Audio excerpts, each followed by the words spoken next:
January 15th, 2009, New York City. A cold, clear winter afternoon. U.S. Airways Flight 1549 pushes back from the gate at LaGuardia Airport. Destination, Charlotte, North Carolina. On board are 150 passengers and 5 crew members. Business travelers, families, people heading home, people who expect nothing more than a routine 2-hour flight. The aircraft is an Airbus A320, modern, reliable, built with multiple layers of redundancy.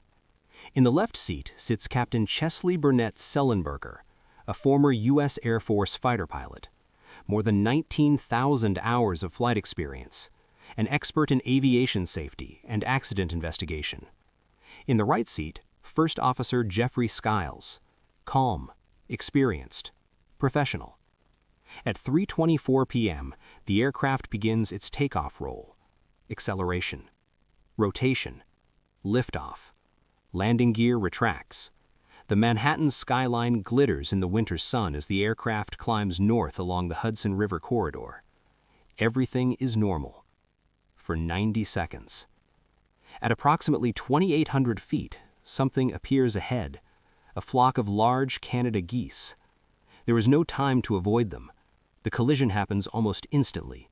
Thuds, heavy impacts, a violent vibration. Passengers hear loud bangs. Some see flashes from the engines.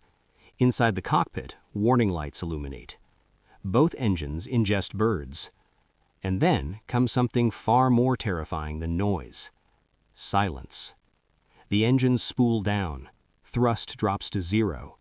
The Airbus A320, weighing more than 150,000 pounds, becomes a glider.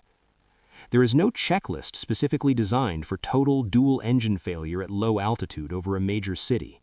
This scenario is so rare that most pilots will never encounter it in their careers. But now it is real. The aircraft begins to lose speed. Altitude starts decreasing. Air traffic control immediately suggests returning to LaGuardia. On paper, that sounds logical. In reality, the numbers do not work. To turn back requires altitude. Altitude then no longer have. Another option is Teterboro Airport in New Jersey. Again, the math happens in seconds. Wind, glide ratio, distance, reaction time. Every calculation leads to the same conclusion. They will not make it. Below them is one of the most densely populated cities in the world. Millions of people, skyscrapers, bridges, highways. A failed attempt to reach an airport could mean crashing into a neighborhood. The captain makes a decision. Calmly, without raising his voice. We're going to be in the Hudson. No panic, no drama, just clarity. The air attendants begin shouting commands. Brace, brace, heads down, stay down. Passengers look at each other in disbelief. Some send quick text messages. Some pray. Some freeze. The aircraft descends in complete silence except for wind noise and warning tones. No engine roar, just air rushing past the fuselage. Sullenberger manually controls the glide. He must maintain precise speed. Too slow and the aircraft stalls. Too fast and impact forces will tear it apart. Too steep and the nose will dig into the water. Too shallow and the tail could break off. The Hudson River stretches ahead like a narrow runway of gray steel. Time from bird strike to water impact, about 208 seconds. 3.5 minutes to decide everything. At 3:31 p.m., the aircraft touches the surface. Impact. A massive spray of icy water rises above the wings. The fuselage slams into the river. But it does not break. It does not flip. It does not disintegrate. It skims across the surface and slows to a stop. For a split second, there is stunned silence. Then movement. Water begins entering the cabin. Passengers unbuckle. Emergency exits open. Inflatable slides deploy. Some passengers step directly into freezing water. Others climb onto the wings. It is January in New York. The water temperature is near 41 degrees Fahrenheit. Hypothermia can begin in minutes. Steam rises from breath and the cold air.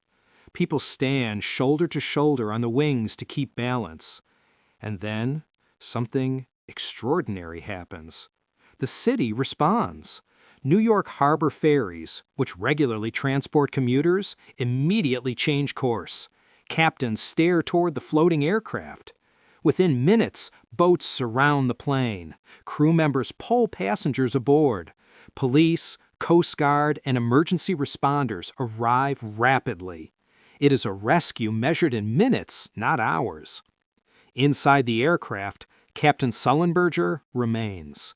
He walks the cabin aisle, twice, checking every row, every seat, ensuring no one is left behind. Only when he is certain the aircraft is empty does he exit. All 155 people survive. No fatalities, some minor injuries, but every single passenger and crew member makes it home. Later investigations confirm what the crew already knew. Both engines suffered catastrophic damage from the bird strike. Simulations conducted afterward suggest that an immediate turnback with zero human reaction delay might barely have reached a runway. But in reality, pilots must assess the situation. Those precious seconds made a return impossible. The river was the only viable option. The event becomes known as the miracle on the Hudson. But Sullenberger rejects the word miracle. He calls it the result of preparation, decades of training, crew coordination, aviation engineering, air traffic control, ferry operators who reacted without hesitation. It was not luck alone. It was a system that worked under extreme pressure.